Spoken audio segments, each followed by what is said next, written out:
I'm Pastor Dion Gates. I'm the founding pastor of Mending Place, and I'm here with my wife, Heather Gates.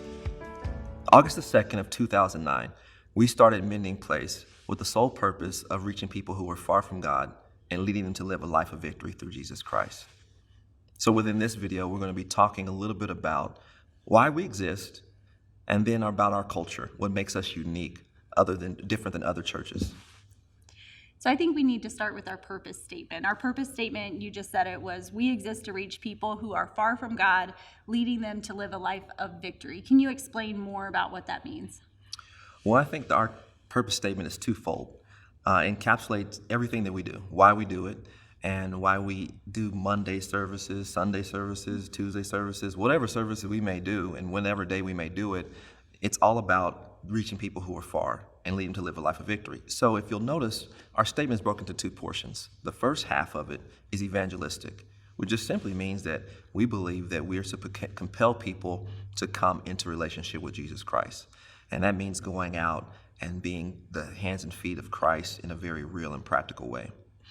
And then in the second portion, that we believe that after people actually come into a relationship with Christ, that what we're supposed to do then is to bring them to a place of maturity, developing them and helping them see that God has answers for every area of their life. Would you say that this is just a different way to say the Great Commission? Yeah, it's the Great Commission. It's just, we just made it our own language. We put our own language around it. A little Mending Place flair on it. That's it. All right. Well, you also talked about cultural pillars. So can you kind of talk through what that means to Mending Place? What is a cultural pillar? And then maybe we can dive into each one. Yeah, I would think that a cultural pillar for me is much like we have here in the United States. It's kind of the Bill of Rights for Mending Place.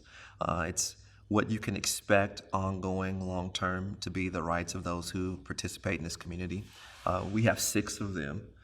They don't change. They're very static because we want to create something that's safe for people to come in and bring their friends and family in as well. So really what you can expect when you come in, right? That's it. It's all about culture. All right, so cultural pillars in Mending Place. I'll go through all of them and we'll ask Pastor to kind of unfold them for us. So first one, Jesus is the main thing. The next one, an empty seat is an empty heart. After that, we have people are not an interruption. And then E2, which that's an abbreviation for exceeding expectations. After that, we have it's better to build strong kids than repair broken adults. And then lastly, we're addicted to life change. So Pastor, let's start with Jesus is the main thing. Give us a quick unpacking of that. Yeah, just simply put, I mean, it's kind of self-explanatory. We want to make sure that we have one focus. We have one primary focus. That it's not about titles, it's not about me, it's not about you, but it's about Jesus. And if we can agree on that, then it's going to make everything else that we try to do that much easier. And so we want to prioritize Him above our preferences. We want to prioritize Him over our fears even.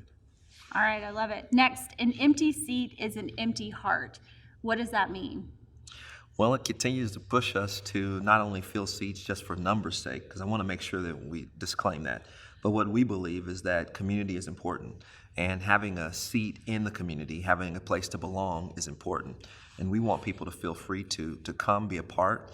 And we know that relationships are so important that if you don't have those relationships, especially spiritual nature, that it creates a void in your life. So an empty seat is an empty heart. There's always space for more relationship. I love that. The next thing is people are not an interruption. Why do we have to say that? People are not an interruption. Tell us more about that. I think it's funny because we just got through talking about empty seats. We want to fill them with people, but then we have to also then say that people are not an interruption. Yes.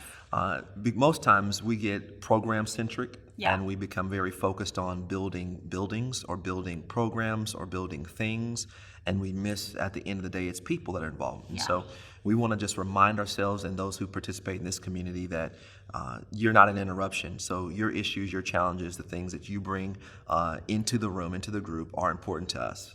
I love that. Well, let's move on to E2, exceeding expectations. I know you love this one. I love this one. Yeah. This is one that's sometimes hard to explain because it's E2. It's not like E to the second power, but it's just 2 E's, exceeding expectation. And what we've wanted to try to hit is that if we're something worth doing, it's worth doing well. Yeah. And so we know that as a young church, a lot of people had mixed expectations. Some didn't have a lot of expectation for us, and some had a lot of expectation. But we wanted to make sure that we had a baseline of expectation for each other, so that if we do a program, an event, that we wanted to think through it as if though we were wanting to exceed the expectations of a brand new visitor or someone who wasn't familiar with our church or with the ministry or with Mending Place. Very good. High quality is what you're saying. High quality, and I think with intentionality. Oh, that's good. Yeah, I like that. intentionality. All right, now we'll move on to this one. This one may take a little bit of explaining. So it's better to build strong kids than repair broken adults. So maybe we start with what it's not. That it's not that we're saying we're not in the business of repairing broken adults. Of course we are. But what does this mean? We just really understand the value of getting a hold to a life early and setting a good foundation. And so we know that as it relates to efficiency, that this is one of the best ways that we can begin to develop believers is at an early age instead of later. And most times we find people, later in life, and that's fine. They're more than welcome here in Mending Place, regardless of where you start. We're good with that. But we want you to know that we're thinking about the whole family. So we spend a lot of energy, time, and resources and space are spent on our children because we believe this principle. Very good. All right, lastly, we're addicted to life change. That's extreme. We're addicted to that. Tell us about it. Yeah, people don't like to think they're addicted to anything, but This sounds like a good thing to be addicted to. Yeah.